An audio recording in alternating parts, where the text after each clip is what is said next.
आपली राजआज्ञा आहे, या वच लागेल आणि तसं नाही आला तर पकडून नेणार आहे, बांधून नेणार आहे. पर्याय नाही महाराज. राजा वाईट वाटलं माझ्या भगवंताची आणि माझी प्रार्थना होतीये, ताटातूट होतीये. वाईट वाटलं मीरेला आणि मीरा पळतच ठाकूरजीकडे गेली, म्हणजे कृष्णाकडे गेली. कृष्णाच्या पायाला घट्ट मिठी मारली.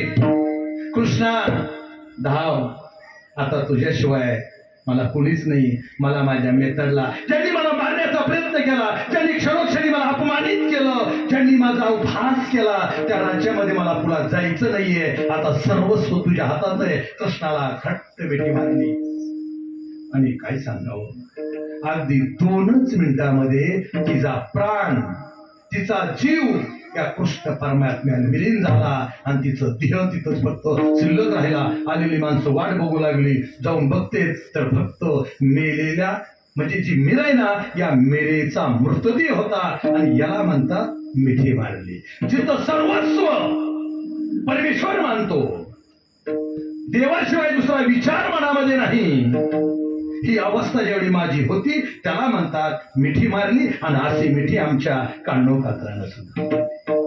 बिदरच्या राजाला कळालं सुंदर असणारी नर्तंगना आणि अतिशय सुंदर असणारी स्वरूप ही कांडोपात्र आहे. तिला आपल्या राजदरबारामध्ये आणा, तिला व्यावसायिक बनवा. कांडोपात्राला नेण्यासाठी बिदरची मंडळी आली, सरदाराची मंडळी आली. तीच अवस्था कांडोपात्राची झाली. विठ्ठलाकडे गेली, कृष्ण परमात्म्याकडे गेली आणि विठ्ठलाच्या चरणावर मिठी मारले. महाराज, देवा मला जायचं नाही त्या वेश्याच्या व्यवसायामध्ये, मला नाही नाचायचं. नाचेल ना तुझ्याच समोर नाचेल, डीजेवर नाचणार. नाचेन मी सुखी वैष्णवांचे मेळी. वैष्णवामध्ये नाचावं महाराज. वरातीत नाचलं की पुढला जन्म ही जेडायचा आहे. माझं नाही सांगत, ग्रंथातलं सांगतो. आज देवाधिकार दपावला चलत नाही, हरिपाठात नाचायला जमत नाही, कुठं नाही. पण डीजेवर दारू पिऊन वाईट परिस्थिती झाली. मला नाचायचं नाही, मला देवभक्ती करायचंय, मला देवामध्ये रममान व्हायचंय. विठ्ठलाला कडकडून मिठी मारली आणि विठ्ठलानं सुद्धा तुझी प्राणज्योत आपल्यामध्ये सामावून घेतली. आलेल्या बिदरच्या राजाच्या किंवा असणाऱ्या सैनिकाच्या पदरामध्ये काय मिळालं? फक्त कांडोपात्राची लाश मिळाली, म्हणजे तिथं ते प्रेत मिळालं. पण याला म्हणतात जी मिठी ना, ही मिठी अशी मारावी. धन्य काळ संत भेटी पायी मिठी पडली तो. आणि असे संत काय करतात? आपणासारखे करती तत्काळ, नाही काळ वेळ तया लागी. आपल्यासारखी करायची ताकद त्यांच्यामध्ये फार मोठं. करील तो काय, काही सामर्थ्य या परमेश्वराचं आहे, या साधू संताकडे. आणि अजून एक महत्वाची गोष्ट आहे, देवाकडं तुझा भाव आहे, संताकडं तुझा भाव नाही. देव म्हणतो काय, यदा यदा हि धर्मशो. वाईटाचा संवाद करणं आणि चांगल्याचा प्रतिपाद करणं ही देवाकडची भूमिका आहे. राक्षसांना मारतो आणि चांगल्याचा संवाद करतो देव. संत सकलासी येते.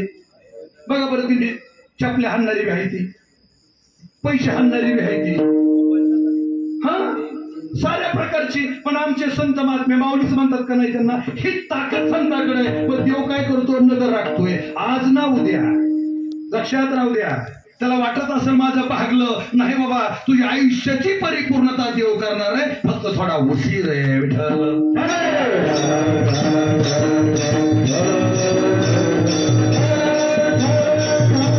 आणि असा जर संत महात्मा भेटला आणि त्याच्या जर चरणाला आम्ही मिठी मारली. मिठी मारणे म्हणजे काय? त्याच्याशी तादात्म्य पावणं, त्याची इच्छा, त्याची आकांक्षा आणि त्या भक्तीमध्ये विलीन होणं, त्याच्या भक्तीमध्ये समरस होणं.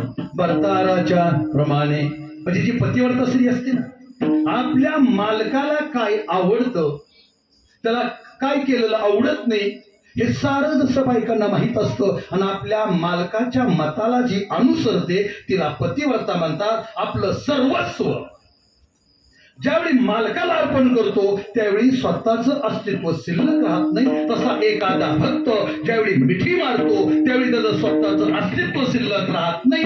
त्यावेळी त्याच्यामध्ये असणारा संदेह निघून जातो, त्याची गाठ संपली जाते. अभंगाचं दुसरं चरण.